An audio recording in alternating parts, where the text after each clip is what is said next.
Connected Consumer. Welcome to The Connected Consumer, the podcast where the future meets technology. I'm your host, Elizabeth Parks, and today we're diving into a world where every device around us isn't just smart, it's intelligent. We're exploring the intersection of AI and the Internet of Things with a special focus on how new technologies are revolutionizing our everyday devices. Parks Associates research shows the adoption of connected devices and services in the home continues to grow. Now, 66% of internet households have a smart TV, 43% have some kind of security solution, 45% have a smart home device, and 89% report watching streaming services. Today, I'm joined by Sam Geha, EVP of IoT, Compute, and Wireless for Infineon Technologies. He was previously Infineon's Automotive Memory Solutions business line CEO and has had a career at Infineon for almost 30 years. So, from your morning routine to the car, AI is making its way into the fabric of our lives, making our devices more efficient, secure, and intuitive. Even the smallest chips are making the biggest changes in our smart homes, wellness gadgets, and even industrial machinery. So I'm so excited to have Sam joining me today and talking about how AI is transforming our world one IoT device at a time. We're going to talk about security, integrated technologies, and different applications and use cases. So, Sam, welcome. Thank you so much for joining us. Your work is not just innovative, it really is shaping our past, present, and future. So, if we could, I'd love for you to start off and introduce yourself and your role at Infineon. Hi, Elizabeth, and super excited here to talk to you. Thank you for hosting me. Yeah, I've been at Infineon for 29 years, so really long career. Infineon and Cyprus before that. Um, my career has been super exciting. It allowed me to do many things. I would say three big highlights. I was the VP of R&D for many, many years. And that taught me basically how to develop products, how to pay a lot of attention to the details, how to make sure a product is reliable, and make sure I understood the complexity of, what it takes to get a product to the consumer. Then I've been running businesses for the last 10 years where I had the opportunity to work with customers and grow the businesses and learn what it takes. How does the customer look at it? What do they need? What do they want? What do they care about? And for the last year and a half, I've been running this super exciting IoT compute and wireless business. And I'm really happy to talk to you about it. And it's been a really, really exciting field that is growing, I would say, exponentially. And in the next 5 years, the what we call SAM, the serve available market is going to more than double in this field. And happy to discuss it further. Yeah, that's great. There's so much that's really changed over decades of time. And I think your career is just amazing at Infineon. Before we get started talking about some of the things that Infineon is leading on in terms of IoT devices and those applications, can you just share a little bit more about yourself? Maybe what you like to do in your spare time, any hobbies, Uh, something for our audience to connect with you. Well, as you could tell, Elizabeth, I'm aging a little bit. So things I like to do, I'm an outdoors guy. So I used to run, now I hike and walk. I used to bike, now I e-bike. And but I also love to watch sports and just I mean those are like a lot of the normal things. Obviously go on vacations in warmer places as opposed to cold places and enjoy life. I'm a work hard, play hard kind of guy. So Yeah, well, I love that. That's a great way to be. Well, Infineon is really a leader in key IoT applications, including really anything that could be smart, including health devices, smart home devices, electronics, and this certainly applies to the consumer and the industrial market. So, can you tell us a little bit about some of the shifts that have occurred and the changes in the requirements that we see these new connected devices having? Yeah, sure. Let me have you imagine for a second, and sometimes people you have to step back and think about it. But the average household is using Wi-Fi a lot more these days, and versus a few years ago. For example, for work or your personal usage, you have a laptop or a PC, you have tablets, you have printers, you have smartphone, you have smart watches. Even in some cases in Silicon Valley, they have smart glasses. Uh, um, for your TV, you have smart TV, right? You have audio, gaming, AR, VR, for video games. Um, for home automation, some of my favorite gadgets, your smart speakers, your garage door opener, door locks, doorbells, thermostat, security cameras, right? Lighting, sprinkler systems, right? Sensors everywhere. And if that's not enough, our appliances these days, refrigerators, dishwashers, washer and dryers are connected, cooktops. And you're like, why do you need a Wi Fi in a washer? Well, when I asked that question to my customers, they said, imagine this. Your washer's in the basement and you're on the second floor. You actually just want to know when the load is done so you can go down and do it. So it's adding conveniences to life, right? And that's why more and more devices are adding Wi-Fi, and you make it cost effective, and people continue to add it to things like, okay, your exercise machines, your baby monitors, your solar inverters, your air purifiers, even some recent ones, hair dryer. And you're like, okay, why do I need a Wi-Fi for a hair dryer? My initial answer was like, I don't care as long as they buy it from me. But then you're like, okay. People really are, they want to know that, okay, for example, for battery devices, or they want to know, okay, is the battery running out? Do you need to recharge it? Or they want to know, is this thing getting old and you need to, do some maintenance or things like that. So we're making it more convenient.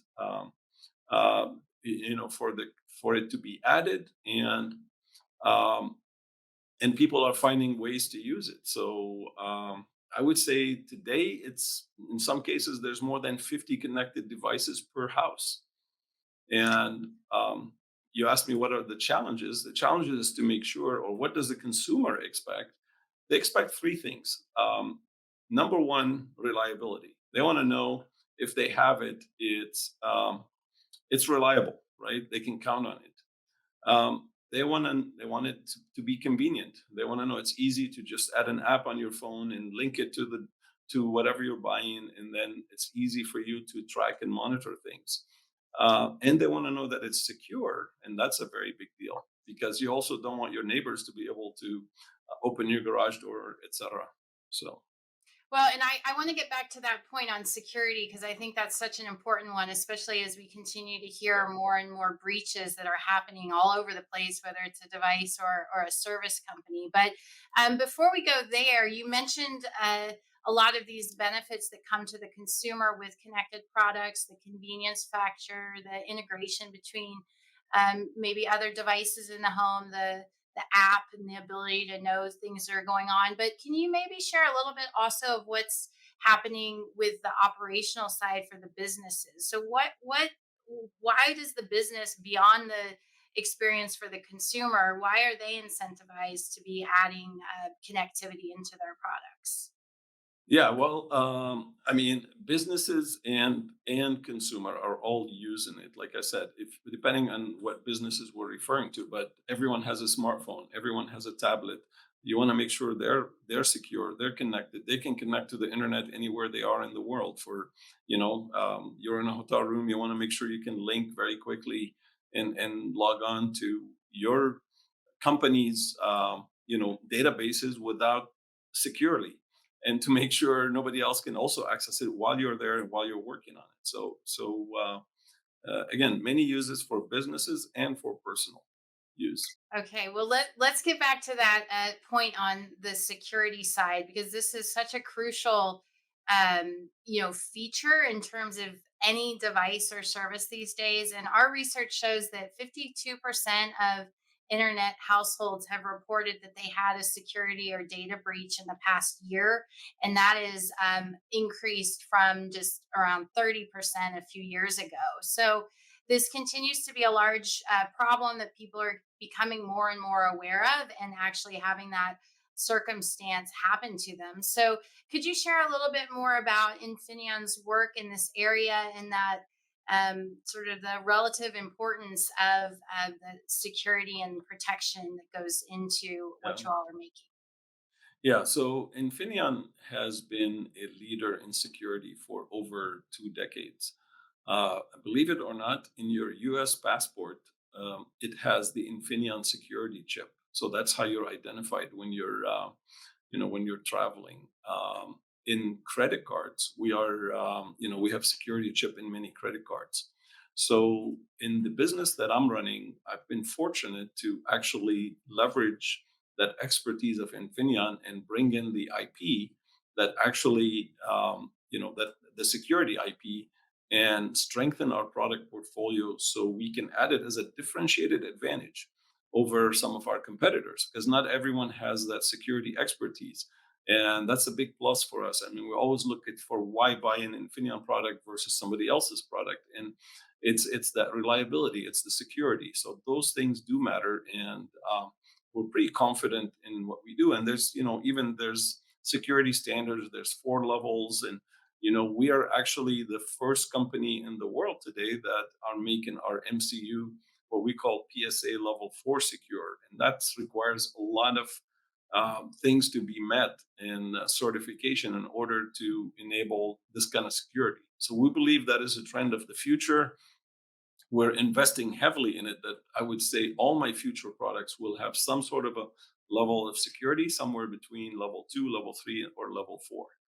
So, Okay, great. Well, and we've seen some different initiatives, even in the past 3 to 6 months, coming forward with the Connectivity Standards Alliance as well as the U.S. government, and they are all around uh, yeah, data security and privacy issues as well. So let's see if we can maybe talk a little bit about some of these new initiatives that have come forward. And I want to start off with just first your perspective on why these initiatives matter. Why is yeah. creating a standard around this so important?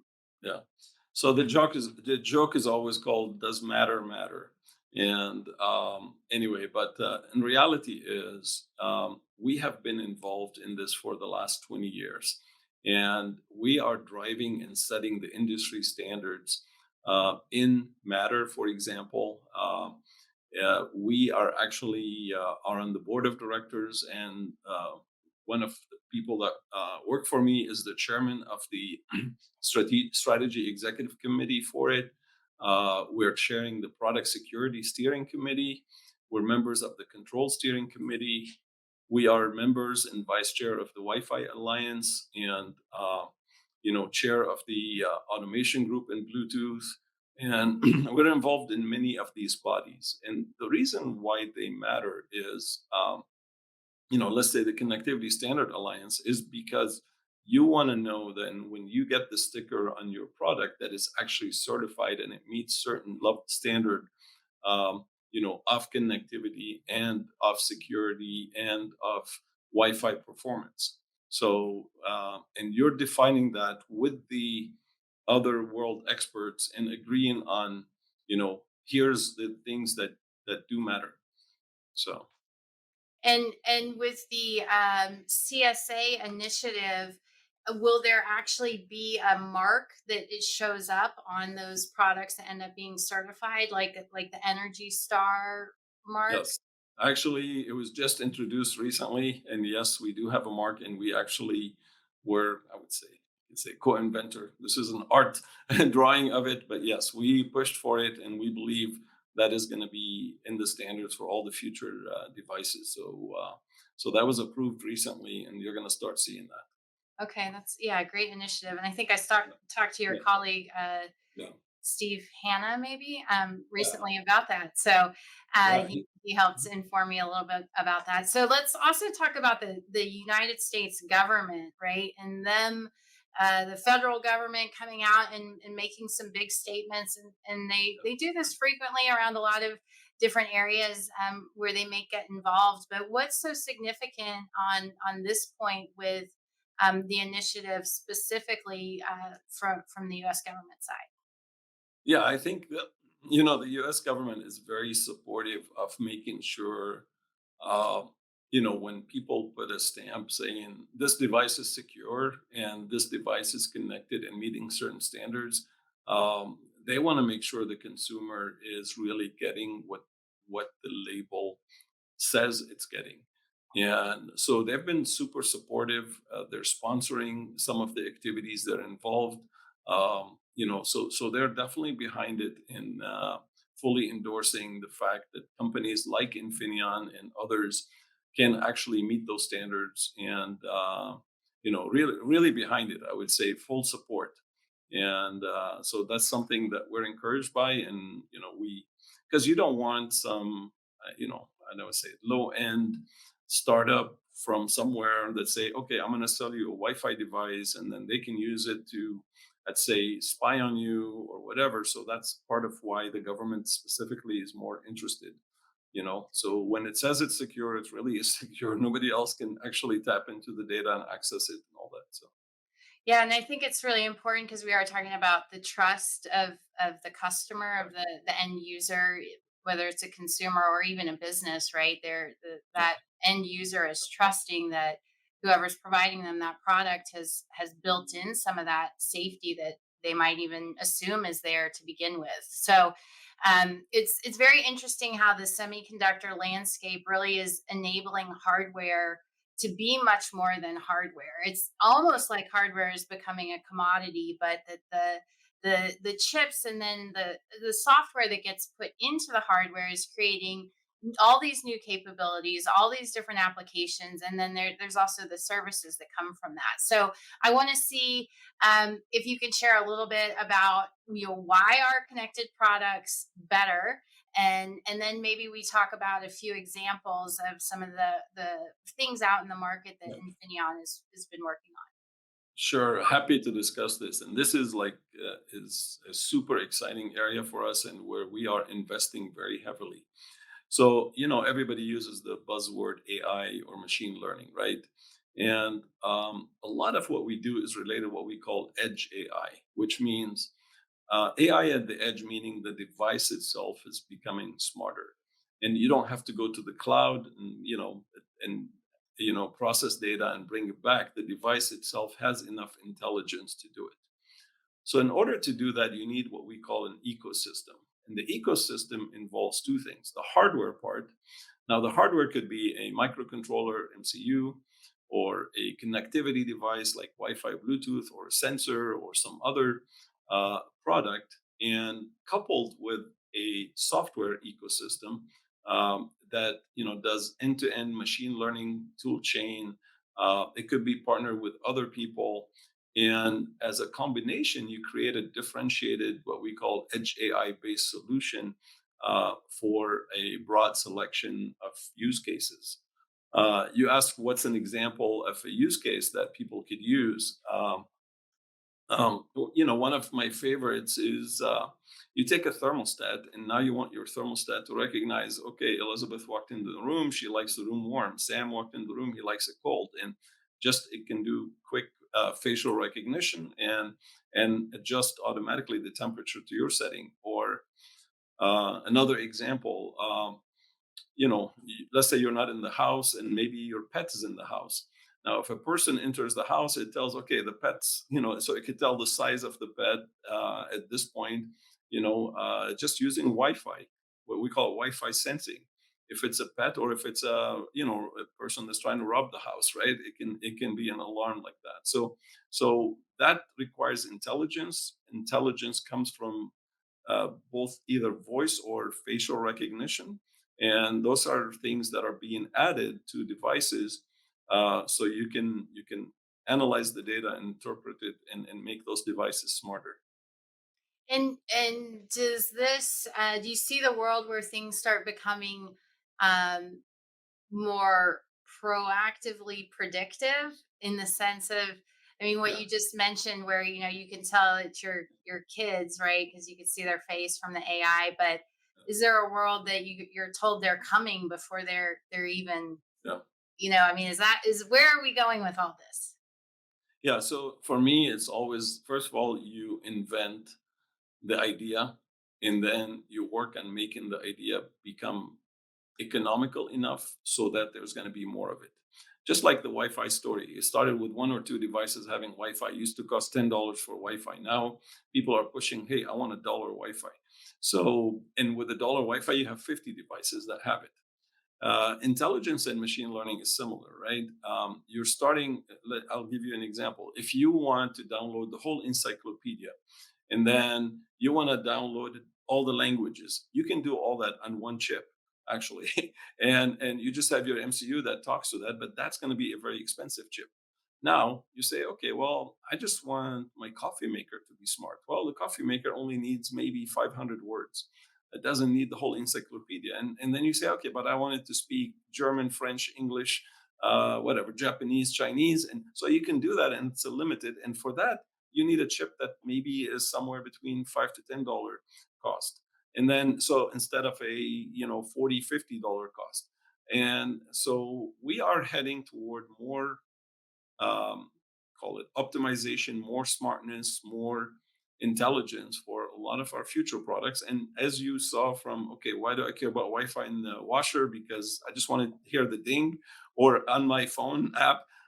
To, okay, well, it's nice and convenient to, to be able to do more things with that intelligence. So there's definitely a trend that's growing, and that's what's exciting about the business that I'm running. It's got a huge, what we call, serve available market, and it's going to double in the next 5 years, and we are so excited to be part of it, and growing with it. And and that's what makes my job so exciting. It keeps me up at night and makes me, come every day is like my first day on the job here. So it's really a lot of fun.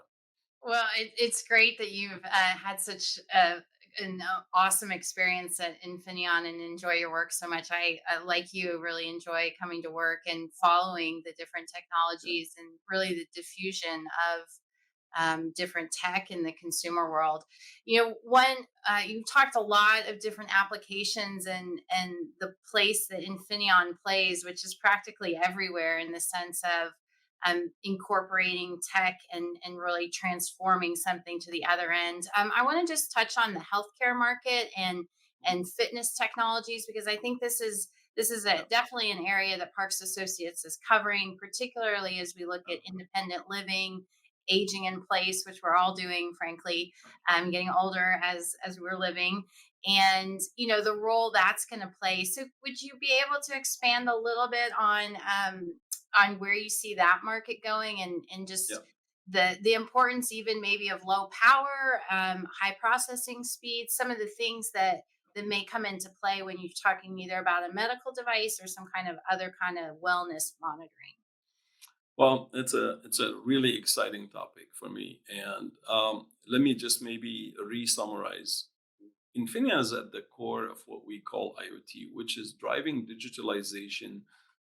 By taking the real world application, and in this case, a medical device, let's say a stethoscope, right, and connected it to what we call the digital world by using our compute, our connect, our sensors to do that. So actually, yesterday, my team was showing me a demo where a stethoscope, you just, you take it, instead of the doctor putting the thing in his ears and listening to the heartbeat, it just takes the data and it analyzes it, and it tells you if, what your heart rate is, if you have a problem with your heart or a murmur or something like that. So the intelligence is, now I have much more smarter uh, analytics that can predict these things and analyze the data, and it gives you what's the probability that this person's heart is doing well, etc., by just having the device put on next to the heart. And just like what the doctor is doing, it's taking that data wirelessly, safely, securely, and analyzing it and telling you how you're doing. So that's the power of how you're linking everything I said really in the last 25 minutes to this is where the use is going to be so exciting in the future. And as you know, or more medical devices will start, implementing these things and adding them. So that's certainly a big area for us as well. Well, yeah, and such an incredible amount of value, not just for Yeah, an individual. I mean, certainly that individual who might be getting help through that device, but then if you think of the major ripple effects on the systems and exactly. the different ecosystems that get intertwined at the same time, it's complicated because a lot of the systems are legacy. They've been in place and maybe outdated and antiquated, and so there's some complexity Yeah. with bringing it all together. But that's also where that integration becomes a key point as well, right?